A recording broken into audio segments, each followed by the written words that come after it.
everybody. We're getting to another of our favorite things to do in math, which is area and perimeter. We have a few tricks so that you can remember how to do that.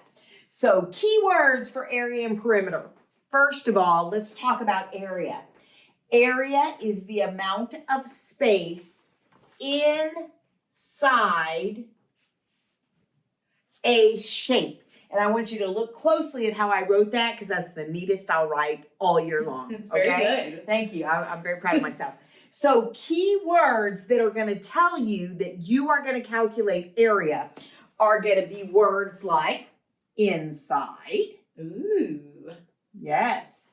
Words like square, units.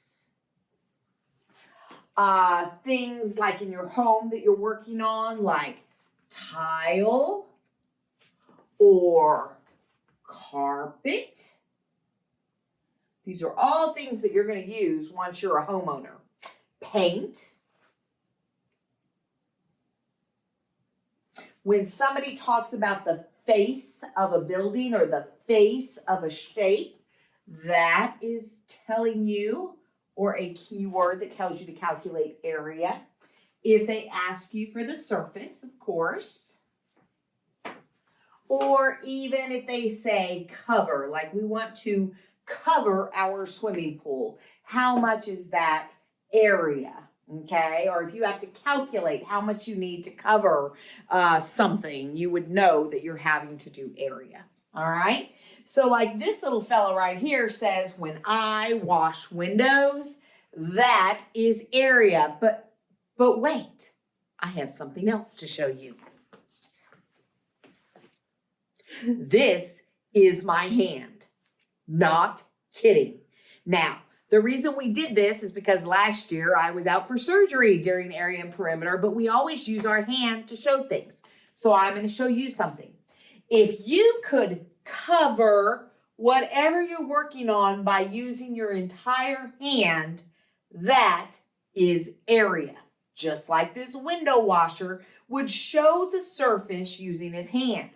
This gal over here is a painter. She's going to paint this entire wall white, and she would use her entire hand to show the area. If I wanted to know how much space covered this,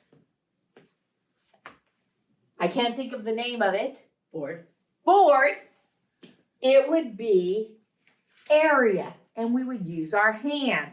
Now it's going to be very exciting because when Miss Benson teaches you something else, she has another prop to help you remember. Miss Benson, are you ready? Oh, I'm ready. All right, it's her turn. All right, everybody, there is area. Now let's talk about perimeter. So perimeter is the distance around a shape. And there are a bunch of keywords that can tell you we're talking about perimeter. So I'm just going to start listing them off.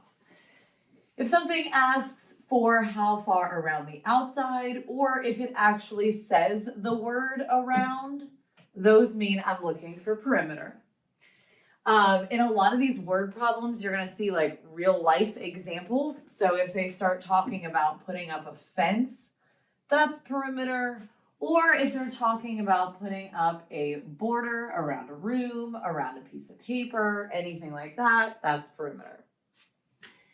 Edge and length are a couple other words you might see. And then, a couple more.